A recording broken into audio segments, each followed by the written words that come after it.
Construction 7। আসসালামু আলাইকুম student. এবার আমরা একটা সার্কেল ড্র করতে চাচ্ছি, যে সার্কেলটা অন্য একটা সার্কেলকে টাচ করবে একটা নির্দিষ্ট পয়েন্টে। আসলে আমরা যদি বোঝার চেষ্টা করি, আমরা আগে একটা র্যান্ডম সার্কেল ড্র করি। আচ্ছা, র্যান্ডম সার্কেলটার সেন্টার আছে সি, এবং ধরে নিলাম এইটার উপরে একটা পয়েন্ট পি। যে পয়েন্ট আমরা সার্কেলটা ড্র করতে চাচ্ছি, সেই সার্কেলটা এই পি পয়েন্ট দিয়ে যাবে।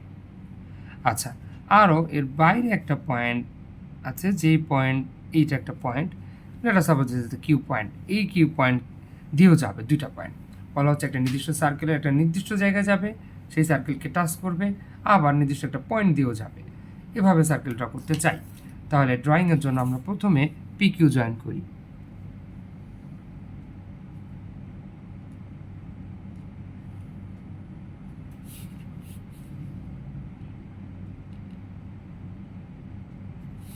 এবার পি কিউ এর পারপেন্ডিকুলার বাইসেক্টর ড্র করব, অর্থাৎ দুই সাইডে আমরা আর্ক নিব,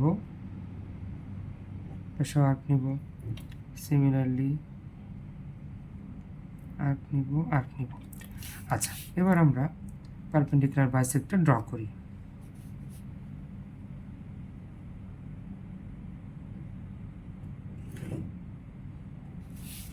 আচ্ছা, ধরে নিই যে এটা হচ্ছে আমাদের এ পয়েন্ট, অর্থাৎ এ এবং বি পারপেন্ডিকুলার বাইসেক্টর আমরা ড্র করেছি।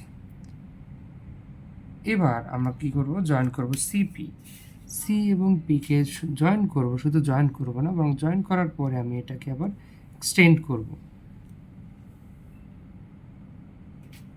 সেন্টার সি আর এদিকে হচ্ছে পি পয়েন্ট, জয়েন করে আমি এক্সটেনশন করব। এই এক্সটেনশনটা আমাদের স্পেশাল। এটা সাপোজ এক্সটেন্ডেড পয়েন্ট ইজ ও পয়েন্টে জয়েন করেছে। এখন ও পয়েন্টে সেন্টার করে ওপি অথবা ও কিউ এই ডিস্টেন্সের সমান করে আমরা চাইলে ও যে পয়েন্টটা দেখো, ওই পয়েন্ট থেকে পি বা কিউ দুই দিকে ডিস্টেন্স সমান। এখন আমরা এই ও পয়েন্ট থেকে আমরা চাইলে ও কিউ জয়েন করতে পারি। এখন এই যে ওপি অথবা কিউ দুই দিকের যেহেতু ইকুয়াল ডিস্টেন্স, যে কোনো একদিকে নিলেই হবে, অর্থাৎ ওপি অথবা কিউ সমান করে আমরা সার্কেল ড্র করব।